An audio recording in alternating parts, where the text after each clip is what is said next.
Nice to meet you. This is the Hobby IT channel. Thank you for watching today. In this channel, it is a video that challenges making things with IT. Programs and circuit diagrams are available on the website below, so please make use of them. Let's have fun together. I would like to carry out electronic work that manipulates LEDs with a smartphone. This electronic work uses ESP32 with Wi-Fi for the microcomputer. In order to operate with a smartphone, we will connect the microcomputer to Wi-Fi and give it a web server function. Also, I would like to implement the SPIFFS function so that I can operate files. Let's start with the table of contents. Here is the table of contents. First, from the overview, we will implement Wi-Fi connection and web server function so that the LED can be operated with a smartphone. In this case, the HTML content is defined and sent as a character string, but we will handle HTML as a file so that more complex and versatile web operations can be performed. Therefore, we will implement the SPIFFS function. Understand this implementation method and actually make HTML a file and realize programming. Move on. This electronic work will eventually become a series of making a smart remote control, and will be distributed in a total of 7 videos. When completed, it can be operated from a smartphone, and we will realize home appliance operation from the outside and AI speaker cooperation. This is the 5th time, and it is an LED operation with a smartphone. The purpose of this time is to understand Wi-Fi connection, web server function, file operation by SPIFFS. The hardware has been completed in the 4th infrared transmission LED, so from the 5th time onwards, we will use that hardware to program the software. If you want to understand the circuits and wiring of the items and hardware used, please check the videos from the 1st to the 4th since there is a link in the summary column. Let's move on. As for the development environment, we will use Arduino. It is widely used for learning all over the world, and there are many functions such as libraries provided, and there are many learning materials on the internet. It is easy to understand and easy to use, so I will continue to use it this time. Move on. We will understand programming the Wi-Fi connection. Arduino's ESP32 is selected as the motherboard for the Wi-Fi connection function, so it can be used as a basic function. As shown here, first, set the SSID, password, IP address, default gateway, and subnet mask according to your environment. Once the environment settings are complete, the connection process will be performed in the setup function. Set the first defined setting value. Next, start connection with the defined SSID and password. This will start the connection process. Iterate until connected with the next while statement. I check the Wi-Fi status every 1 second and display a dot on the serial monitor every 1 second when trying to connect. Finally, I'm trying to print the IP address to the serial monitor once the connection is complete. Programming as a Wi-Fi connection is now complete. Now move on to implementing the web server functionality. First, implement the web server library. As a reference, the library is a part of a specific function such as a web server like this time. In general, any server implements services using libraries. I think that Google and Amazon servers are also used. Many of the libraries are freely available.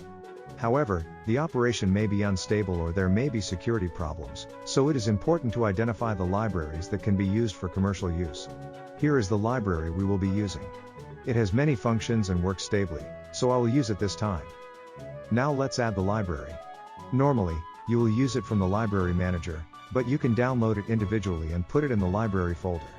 There is a library link in the summary column, so open the library page from there. This is the public library page. Click the code button on the top right and select download it. I was able to download it. Next, open the page in the same way, click the code button in the upper right, and download it.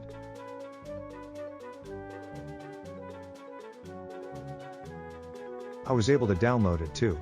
Next, unzip the downloaded zip file and make it a folder. Check the sketch folder from the Arduino settings. Inside this folder find a folder named library. If you can't find it, create it. Put the downloaded and unzipped folder in the library folder like this. You are now ready to use. Let's check the programming of the web server function. This is the program necessary to provide the web server function. First, load the library with an include statement. This makes it possible to use the web server function. Next, define the web server usage and port number. We will use this defined name to handle the functions of the web server. From now on, we will program using the setup function. We will program the processing of URLs that access this web server. First, if the top page is accessed, execute a function that sends HTML.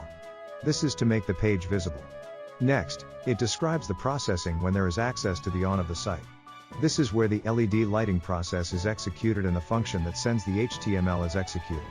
As you can see, the LED lights up and the terminal can display the page as well. We will describe the processing in the same way for URLs accessed in this way. Since there is also off processing this time, that processing is also programmed. After programming the URLs to handle, the final step is to start the web server. This completes the program that uses the web server. The completed program is published on the Hobby IT site, so please check it if necessary. Write this program and check the operation. I have already started it after writing. Also, the specified IP address 192.168.1.123 will be displayed as the access destination of the web browser on the smartphone. You can control the LED by pressing the button displayed on the web browser. You can control the LED like this. This is the operation check this time. Up to this point, we have implemented and confirmed the Wi-Fi function and web server function. Next, let's make the file system available. We will implement a function called SPIFFS. SPIFFS is a method of using the connected flash memory as a file system. Also, SPI is an interface used between a microcomputer and peripheral ICs, and is used between flash memory and ESP32.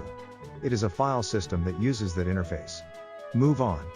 We will change the text version of Sketch, which has been confirmed to work earlier, to the HTML version, so save it with a different name. We will add and change to the newly created Sketch. To use SPIFFS, you can use it by loading the library. We will include it as shown here. Then program begin in the setup function.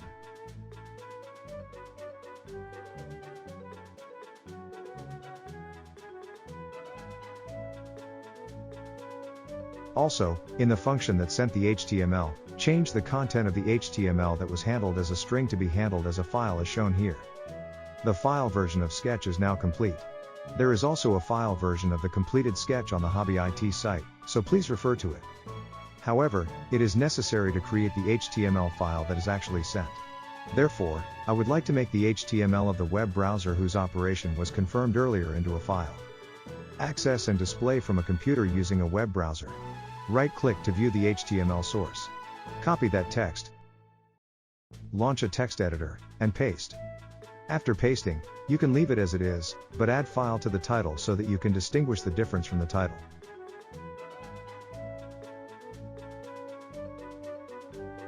Name it and save it. The name extension is HTML. Next, you need to save this HTML file by creating a data folder inside your Sketch folder. SPIFFS can handle Sketch's data folder. The Sketch folder this time will be here, so a data folder is created in it. Put the files in the created folder like this. It's called LED control. It is necessary to write this data folder to the flash memory of ESP32 in advance. This is because the web server accesses the files in flash memory and sends HTML. So install Data Uploader. Please access the download page from the link in the summary column. This page is displayed. Click this file on this page to download it. After the download is complete, unzip the obtained zip file. Put the unzipped folder in the Sketch folder set in Arduino IDE, create a folder called Tools as shown here, and put the unzipped folder in it. You are now ready to go. After completing the preparation, start Arduino IDE and check Tools in the menu. If it is displayed like this, it will be successful. Also, currently, the Arduino version has not been confirmed to work with the second generation, so please try it with the first generation. As I said earlier, check again that the data folder and the HTML file are in the Sketch folder that is open in Arduino IDE. In this state, upload the data folder. Upload should have closed the serial monitor. Also, although I don't think it's necessary, it may fail, so I think it's a good idea to press the N button while wiring the I/O0 and ground to put it in the right state. Now, execute this upload on Arduino IDE. Check the display of the message column at the time of success. Here, upload was successful, so next write the file version of Sketch and start it. I have already started the write ESP32. As before, if you access the IP address with a web browser on your smartphone, it will be displayed like this. I think it says file in the title. You can also turn the LED on and off with your smartphone.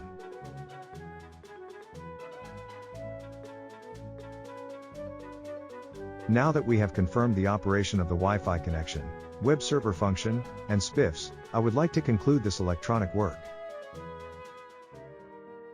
We will continue to take on the challenge of making things using IT like this, so please give us a high rating and subscribe to the channel. See you next time.